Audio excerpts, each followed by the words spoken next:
So today we're looking at Acts chapter 4, verses 32 to 37.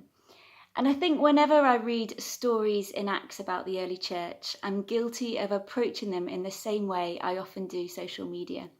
That I see people's photo on Facebook or post on Instagram, and I see the soft focus, shiny, glittery portrayal of life. And I don't necessarily see what's going on underneath. And I think, man, it's easy for them. Their kids do what they say, or their children pose for photos, or their house is really clean. And I just see that snapshot, and I don't see the full story. And I think when we read stories about the early church, it's easy to have that same approach. As David Wolfenstein was talking about a few days ago, that cause and effect. And sometimes I just want to jump to the effect. And the effect in this story is incredible generosity of those in the early church, particularly of those that were blessed with land and with things to sell. But what I skip over is what we read a few days ago in chapter 2, around what they were devoted to. The believers were devoted to the word of God, to fellowship, to communion, and to prayer.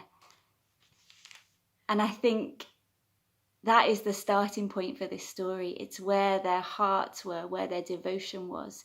And the effect of that is this incredible generosity.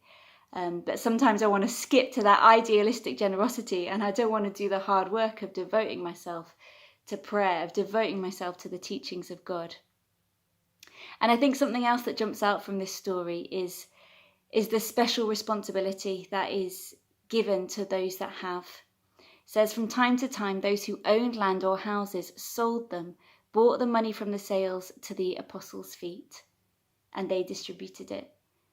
And we may not feel it, particularly in these difficult COVID times for many people, but on a global scale, most of us listening are considered wealthy. We are considered the globally rich.